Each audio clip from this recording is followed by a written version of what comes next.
Monde numérique. Ils savent faire donc des pièces très grandes, je l'ai dit. Ils ont, et on peut le visiter à Amsterdam, ils ont en fait fait l'impression d'un pont en acier inoxydable, donc de l'inox, qui a été installé au cœur d'Amsterdam, dans le quartier rouge, au-dessus d'un canal. Et ce pont a été entièrement imprimé avec ces imprimantes 3D métalliques. Donc c'est vraiment révolutionnaire comme technologie.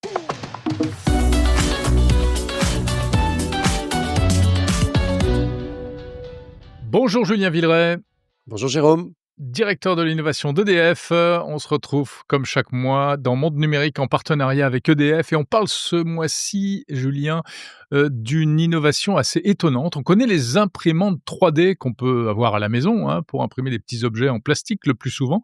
Mais il y a quelque chose qui intéresse beaucoup les entreprises en ce moment. C'est un système d'impression 3D métallique. Racontez-nous ça. Et ben c'est exactement ça. C'est qu'on a finalement transposé ce principe d'imprimante 3D grand public, qu'on connaît, qui en gros dépose du plastique ou du nylon ou des résines comme ça, couche par couche, pour créer finalement un modèle en 3D à la fin. Et ben dans l'industrie, en fait, on a appliqué ce principe pour faire ce qu'on appelle techniquement de la fabrication additive métallique. C'est-à-dire qu'en gros, des pièces qui d'habitude étaient forgées et usinées, donc coulées dans des moules et derrière polies, patinées pour en faire des pièces utilisées dans l'industrie, eh bien, on peut les fabriquer comme on fabrique des petits objets avec une imprimante 3D, mais évidemment là pas en plastique, comme je le disais, en métal. Et c'est évidemment plus compliqué parce que quand on parle de métal, la matière est évidemment à chauffer. Enfin voilà, il y a plein Oui. de façons d'utiliser le métal qui sont plus complexes que le plastique, mais les besoins en taille de pièce et surtout en maîtrise de la qualité de fabrication sont évidemment beaucoup plus conséquents, puisqu'une pièce utilisée dans l'industrie, il faut qu'elle soit parfaite et qu'elle ait toutes les caractéristiques identiques à une pièce qui aurait été forgée. Donc c'est encore un degré d'exigence évidemment supérieur. Mais, on fabrique quel type de pièces, par exemple? Alors en fait, ça peut être des pièces dans tout type de secteur, l'énergie évidemment, je vais y revenir, mais c'est Mmh. l'automobile, le spatial, la défense. Si je prends, un exemple par contre, dans le monde, du nucléaire, on regarde beaucoup ces sujets pour que dans les centrales nucléaires, on puisse imprimer certaines pièces. On a un exemple, d'une de nos filiales, qui s'appelle Framatome. Framatome a travaillé à imprimer une roue de pompe, d'un circuit primaire d'une centrale nucléaire avec cette, technologie. Et donc ça, c'est un équipement évidemment très important parce qu'il assure la circulation de l'eau à haute pression en fait entre la cuve, dans la cuve du réacteur et les générateurs de vapeur. Et donc c'est une pièce qui est utilisée dans une centrale nucléaire. Donc on imagine bien le niveau de qualité, Ouais. de certification qu'il faut pour pouvoir utiliser ça. Et ben cette roue de pompe, et c'était le premier test que nous avions fait, elle a été imprimée en 3D et certifiée pour être utilisée dans une centrale nucléaire. Donc ça, c'est par définition tout ce qui est fait en métal peut tout à fait être produit comme ça. Et c'est vraiment à l'avantage des industriels, parce que c'est évidemment, on l'imagine, très efficace. C'est qu'on peut produire des pièces avec des géométries complexes qu'on pourrait pas réaliser avec des méthodes traditionnelles. Donc c'est déjà un avantage énorme. On peut prototyper. Oui, parce que j'imagine on part d'un modèle 3D, Exactement, c'est-à-dire on virtuel, et passe cetera. vraiment du modèle numérique au modèle physique, comme avec une imprimante 3D traditionnelle. Et donc ça, c'est évidemment très très efficace. Ça permet de prototyper, parce que par définition, on peut faire plusieurs prototypes assez rapidement pour mettre sur le marché plus rapidement certaines pièces, plutôt que faire des moules, plusieurs moules. On imagine bien que c'est beaucoup plus compliqué. Et ça permet même, dans certains cas, d'avoir des produits finis de meilleure qualité que si elles étaient forgées et usinées, j'allais dire, traditionnellement. En plus, et ça c'est intéressant, c'est que c'est économique, parce que contrairement aux méthodes qu'on dit soustractives, c'est-à-dire qu'on prend un gros bloc de métal et puis on va le façonner pour qu'il reste plus que Mmh. la pièce à la fin.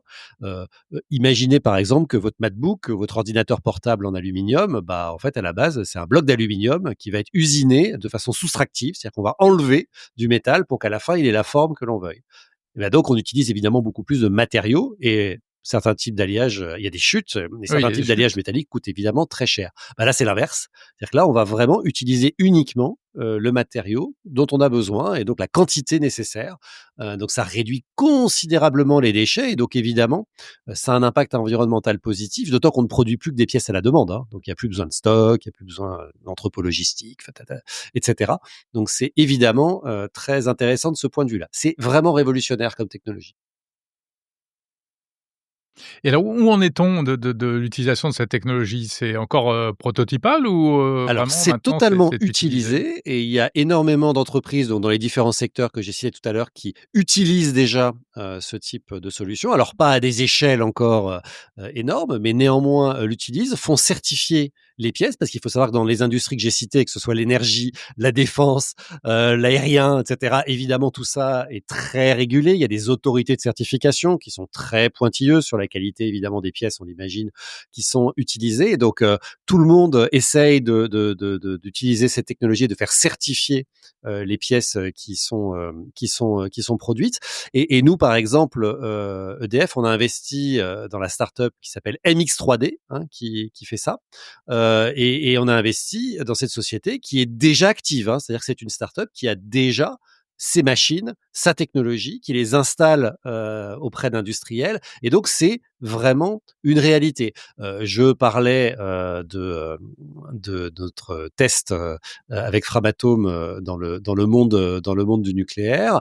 On est en train aujourd'hui de regarder vraiment, et Framatome le fait d'ailleurs, hein, fabriquer de cette manière vraiment une large gamme de composants. Donc ça peut aller de pièces de quelques millimètres à des pièces de plusieurs mètres, puisqu'on peut utiliser des systèmes de bras robotiques qui permettent d'augmenter la taille des pièces qui sont construites avec différents matériaux, donc des nuances de matériaux à l'intérieur de la même pièce, des complexités géométriques variables. Enfin, c'est assez bluffant. Et en ce qui concerne EDF, sachez que en 2024, on a installé la première pièce de rechange imprimée en 3D avec cette technologie sur la centrale nucléaire de Cattenom, en l'occurrence, pour remplacer donc cette fameuse roue de pompe dont on a parlé. Et c'est vraiment quelque chose qu'on a identifié dans cette société MX3D, c'est un niveau de qualité technologique qui est au standard, donc aux meilleurs standards mondiaux évidemment, pour le nucléaire. C'est une start-up néerlandaise, hein, pour information, qui a été Mmh. créée en 2014 et qui a vraiment été pionnière dans cette impression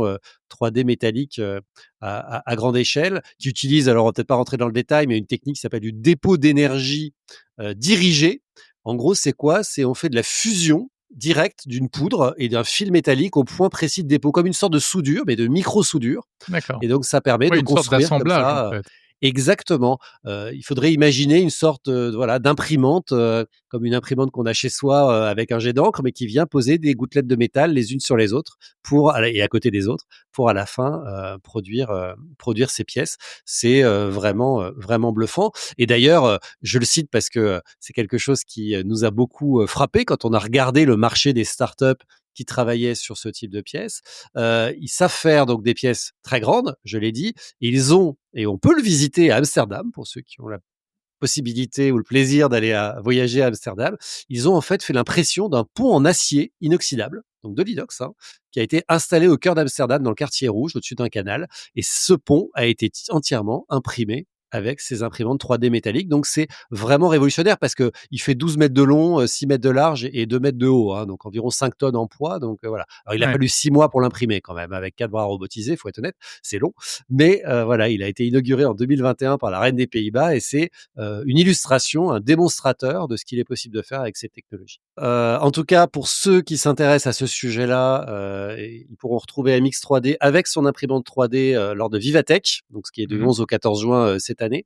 Ils seront présents sur l'Impact Bridge EDF. Donc voilà, ceux que ça intéresse et qui ont envie de creuser, je vous invite à aller les rencontrer. C'est vraiment passionnant. Merci beaucoup Julien Villeray, directeur de l'innovation d'EDF et donc rendez-vous est pris pour Vivatech édition 2025 et nous y serons bien entendu.